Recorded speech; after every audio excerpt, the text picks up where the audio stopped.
Hey, everybody, let's talk some more college football season wins. Let's go down to Jordan-Hare Stadium, SEC territory, and talk about the Auburn Tigers. We'll get to more of that in just a second. I'm Bruce Marshall. First of all, a couple of quick housekeeping reminders. Like always, don't forget to click that subscribe button on your screen right there. Make sure you get all of our Wager Talk TV videos. Also, we're coming up quick on football season here, and that means the Goldsheet time is coming up. So go to the Wager Talk site, click the Goldsheet icon there, and you can get all the information on signing up for the Goldsheet, which will begin publishing weekly at the end of August. Also at the Goldsheet site now, you can see lots of my college football season win previews. And as well for picks right now, don't forget through the rest of 2026 through December 31st, you can get the Bruce All Pick Pack. That's every pick that I have. That's Major League Baseball having a pretty hot summer. NFL, including preseason action here in August. College football coming up very shortly. NBA, college hoops, not long for either of those. NHL and European soccer, that'll start at the end of August as well. All my picks through the end of the year, discounted down to one special price, $799. That's almost a $700 savings from the monthly price. So go right now, check out my Bruce All Pick Pack all the way through the end of 2026, December 31st, discounted down to $799. Okay, let's take a look at Auburn right now, and let's go down to the Plains and see what's going on. In always some turmoil, it seems like, at Auburn, and more of it last season. Hugh Freeze moved out in early November. It just didn't quite work out for him the past few years there. I've always thought, or at least in recent years, that Alabama continues to cloud too many of Auburn's decisions. I thought they kept Gus Malzahn on board a little bit longer than they should have, because he did have some success against Nick Saban, and Alabama beat the Tide 3 times. But they probably waited a year too long to move Malzahn out.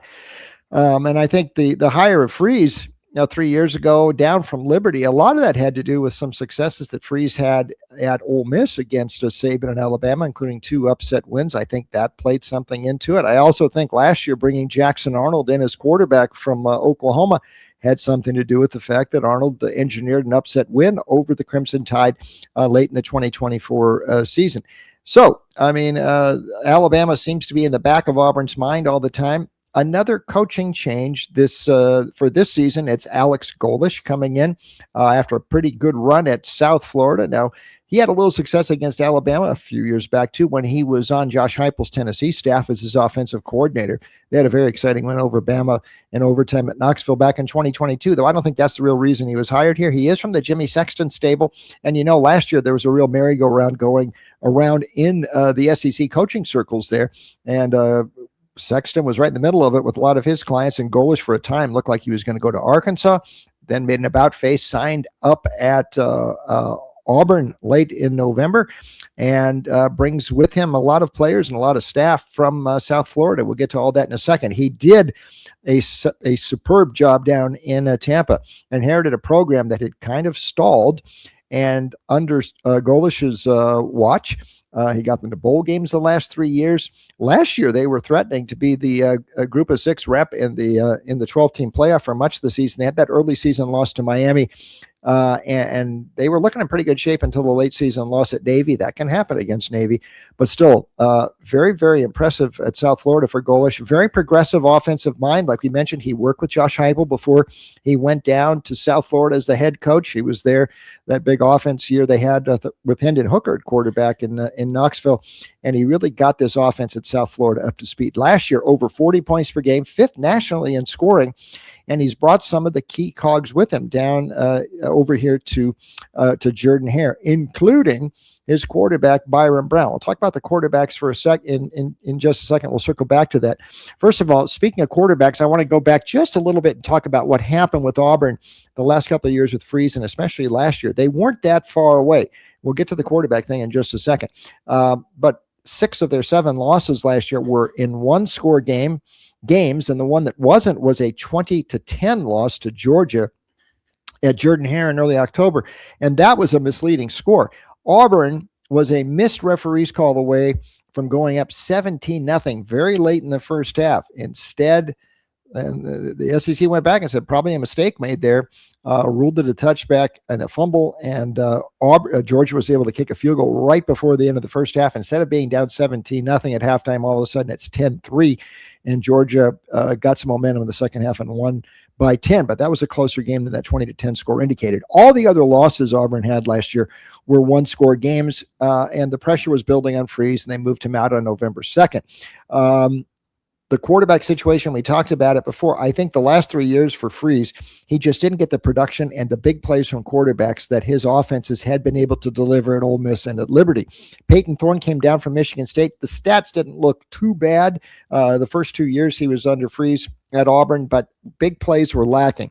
He really wasn't the answer at quarterback. Neither was the aforementioned Jackson Arnold last year coming in from Oklahoma. Again, big plays weren't there. In fact, by the end of last season, after Freeze left, Ashton Daniels, the Stanford transfer, had moved in at quarterback. Daniels is now at Florida State, by the way.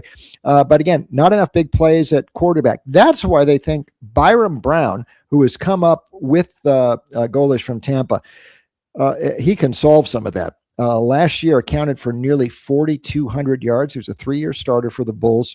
42 touchdowns accounted for last season via air and ground. He rushed for over 1,000 yards. He is a big guy, but he's kind of a nimble runner. He's 6'5", 230, elements of Lamar Jackson and a little bit of Tim Tebow in there too, because he can power over you and he can also run around you. Very dynamic quarterback. And the thought is, if Auburn last year had the offense South Florida had, maybe they would have fared better than that 5-7 mark. I think that's definitely the case. Now, that's a little bit too simplistic to forecast that, lay that over what's going on this season. But I think it indicates that the arrival of Golish, and with some of the guys with him from South Florida, especially including Byron Brown, there's a good chance this offense is going to be a lot better. 5 receivers have also come up from South Florida too. Singleton, Nimrod, and Koger. 3 top receivers there. They're going to be now targets, very familiar ones for Byron Brown, including the offensive coordinator as well. Joel Gordon comes up with Golish from Tampa as well. So it's going to be pretty familiar territory for Byron Brown, quarterback, and some other USF transfers along the offensive front there. And they like this mix they've got there, and they think it's going to be pretty potent for Auburn. Defensively, here is where I think, and a lot of the people we talked to in the SEC think that maybe Golish made his best move. After being hired, he retained DJ Durkin as the defensive coordinator for the Tigers. Now, Durkin, very well regarded, defensive tactician, one of the top defensive minds in the country, and an accomplished defensive coordinator in the past. Last year, he ascended to the interim head coaching role after Freeze was moved out in early November. And Auburn kept competing. You might remember the Iron Bowl last year, very, very close against Auburn. They were playing very hard for Durkin. He retains Durkin as his defensive coordinator, and a lot of people we talked to in the SEC seem to think that was a very, very good move by Golish. Only 3 starters returned, but several other rotation pieces are back. Xavier Atkins, the linebacker, ready to become a star in the SEC this year. And they think maybe Womack, the defensive end transfer from Ole Miss, will be able to raise his game this year too and be a force up front. With Durkin coordinating the defense, I don't think they're going to drop off too far. It was a nationally ranked defense last year. They were pretty good on the stop end there. And if you can mix it with some offense, things could get better for Auburn. Now, you've seen that win total on the crawl at the bottom of the screen, 6.5, shaded a little bit to the over. I think there's a good chance Auburn can get there. Now, you have to talk about the schedule, though, because it could be pretty tricky, especially what looks like an Oktoberfest here for Auburn. And I'm not talking about what goes on in Munich. This is going to be tough. Tennessee, Georgia, LSU, Ole Miss, that's their 4 games in October this year. That is very tough. 3 of those games, the Tennessee, Georgia, and Ole Miss games are on the road, plus the season ender, the Iron Bowl this year, is in Tuscaloosa at Bryant-Denny Stadium against the Crimson Tide. So that's 4 very tough road games that Auburn has that might seem to make getting over that 6.5 wins a little bit tricky. There is also an opener in Atlanta against Baylor. This is a revenge game for the Bears. They lost in the opener last year at Waco to Freeze and Jackson Arnold, one of Auburn's better games last year, 38-24. And Dave Aranda under the gun. at Baylor this year. He's also brought in DJ Lagway from Florida as his quarterback. Very intriguing game in the opener in Atlanta, but that is sort of semi-Auburn territory. Not far from Auburn. They should have good crowd support there.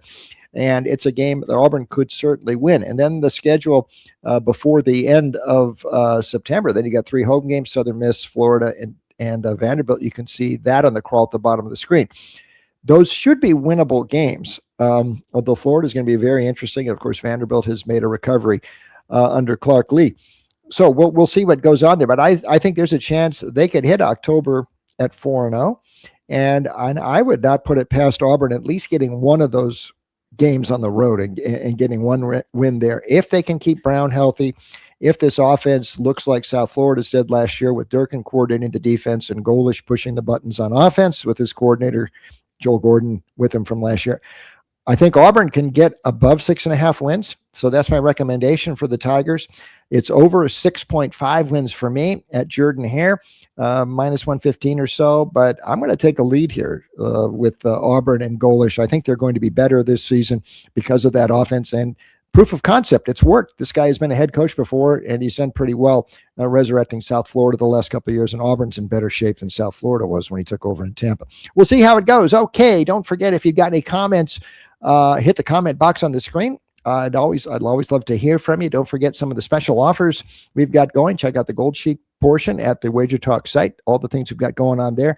And don't forget my all pick pack through the end of 2026, reduced down to $799. That's an almost $700 savings from the monthly price. So until next time, we'll be talking more college football. It's a goodbye from me.